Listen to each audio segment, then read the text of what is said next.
NewJeans 嘅 case 可能大家都有聽過，咁但係如果呢單 case 喺香港發生，個法律分析又會係點嘅呢？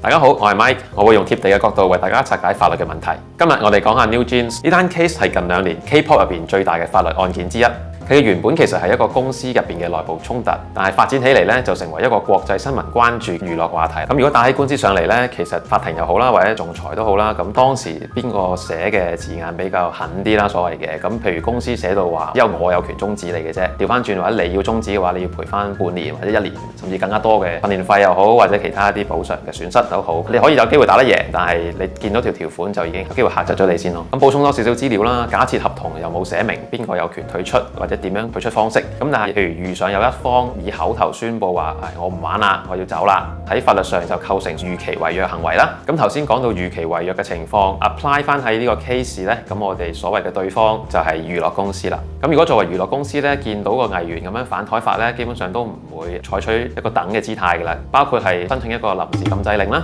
咁點解所謂臨時呢？就係通常入稟嗰一方喺未有結果，邊個贏邊個輸之前呢，就覺得事態緊急。譬如喺呢個情況之下，女團用咗新名出道，為公司帶嚟即時啦，可能無可挽救嘅損失。咁所以就會有一個所謂 urgent 啦，咁就同法院為你即刻要俾一個有效嘅阻止措施，令對方唔好再損害我嘅經濟利益先，即時阻止一個侵權嘅行為。咁基本上佢個理據可以有2大嘅路徑啦。譬如喺違反合同方面，就可以話僱員即係 artist 啦，違反咗公司一啲非競爭嘅條款，譬如用公司嘅名聲或者用公司嘅資源去做自己嘅事務啦，或者做一啲類似團體而去損害公司利益。咁只要呢啲條款有一定嘅合理性，唔係完全守唔住嘅話咧，咁基本上法庭都有機會頒呢個臨時禁制令嘅。第二個方向咧，就可以話呢個女團就算改名，其實人都係嗰啲人嚟噶嘛，表演其實都係嗰啲內容啦，咁所以同公司就有一個冒充行為啦。咁公司亦都可以靠法律依據去支持佢嘅臨時禁制令申請嘅。咁如果喺呢個情況之下，你要告得入冒充嘅話咧，其實主要有3大嘅元素要證明啦。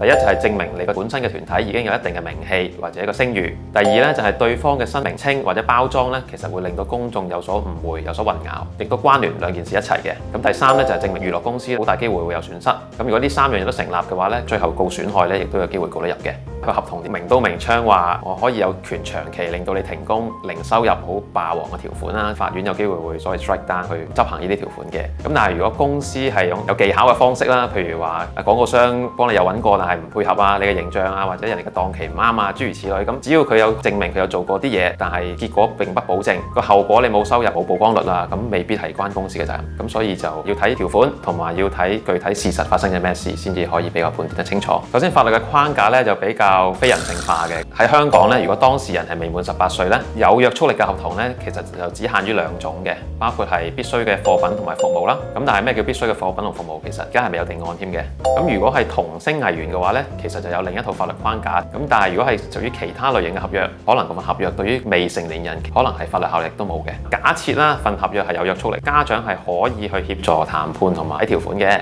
但就唔會改變合約嘅本質，而負責有責任嘅一方咧，都係童星佢本人嘅。所以頭先講啦，由於個合約對於18歲以下嘅人簽完之後有冇效咧，可能有個質疑啦，或者唔一定 work 啦。所以演藝公司往往都可能會同家長、監護人啦，另外簽多一份擔保協議又好，或者一啲同意書又好，嘗試補足翻同意書嘅效力，或者家長本身要承擔一啲責任。如果發生事故起上嚟，娛樂公司亦都有權可能直接向家長做一啲追討嘅行為，或者要求家長做某啲配合。咁我哋可以分2個層次去睇呢個問題啦。第一，合約上邊如果 artist 同公司之間，譬如有啲保密協議，或者作為代言人又好，同啲廣告商有保密協議等等。咁如果 artist 開到聲喺 story 又好，或者喺唔同嘅渠道講咗一啲可能涉及泄露公司機密、人事又好，或者商業上嘅嘢都好，可能已經違反咗喺合約上面嘅保密責任。第二啦，我哋可以從誹謗嘅層面去討論啦。一般嚟講咧，要告得入誹謗有幾個元素嘅。第一，嗰位被告有向第三者向外去發表一啲言論，譬如喺 IG 做直播、post story 或者其他嘅形式專講啦，基本上都會中㗎啦。第二啦，就係你講嘅言論咧，會損害到當事人嘅名聲。第三咧，就係就算唔指名道姓，嗰啲人好容易就會聯想到講嗰件事或者嗰個人，咁其實都已經會中呢個要求㗎啦。所謂話我唔排除告你啦，咁其實呢句説話都好虛下嘅，咁所以過到頭先所謂誹謗嘅元素，損害到他人嘅名聲，咁可能有啲難度。再者啦，就算你成立晒呢啲條件，最尾要證明你有咩損失去索取賠償嘅時候，基本上唔會有啲咩太大嘅損失，你好難去攞到一啲實際嘅賠償。好啦，如果我代表藝人咧，可以做嘅都有幾樣嘅。第一，建議佢停止公開再發言啦。無論你喺 IG 又好，或者對傳媒講嘅嘢都好啦，對方其實都可以記錄成為一個對你不利嘅證供啦，或者攻擊你嘅材料，確保唔好再留翻更加多嘅彈藥俾對方攻擊你啦。第二啦，我哋可以坐低翻合約嘅本身，揾你嘅律師團隊睇睇，其實合約寫到有幾闊呢？到底你退出嘅權利有幾大呢？或者喺非競爭條款之下，你有冇一啲可以操作嘅空間？譬如公司唔俾你拍戲，咁但係你可以繼續做主持嘅喎，有機會相對冇咁大爭議嘅情況之下，仍然接到你嘅 job， 保持你一定嘅收入。咁第三樣咧，亦都可以嘗試去揾翻公司有冇對你做出一損害性嘅行為啦。譬如話，我要幫你揾合約贊助商啊，或者一啲廣告商，但係其實佢長期都冇履行到嘅責任。咁喺將來如果你要同公司呈堂打官司嘅時候呢，就會有一啲對你有利有幫助嘅證據啦。頭先講到啦，可能要組織一啲實質嘅證據去協助你之後打官司。咁但係相比嚟講呢，有一啲譬如所謂冷暴力啦，譬如公司個經理人話你生得唔夠靚啊，或者你需要整容啊，咁簡單嚟講啦，對你唔好本身呢未必係一個不合法嘅行為。咁要具體視乎點樣對你唔好，有冇一啲具體會令到你有損失嘅行為，呢個先至更加重要啦。如果我哋作為娛樂公司嘅代表律師啦，咁我哋可以做嘅亦都有幾樣。第一就係控制嘅場面啦，譬如發律師信俾個 artist 要求佢停止再進行一啲損害性嘅言論啦，停止一啲違約嘅行為，減低對公司嘅進一步損害。第二啦，就係可能要翻合約嘅本身，指出藝員有一啲違反公司保密條款啦，或者失約嘅行為。咁強調公司一路其實都有俾資源履行緊公司嘅責任，其實違約嘅一方咧，可能只係對面。第三啦，就係對外講嘢嘅時候都要降溫，避免再做更加多嘅 PR 災難，或者俾人更加多嘅花生。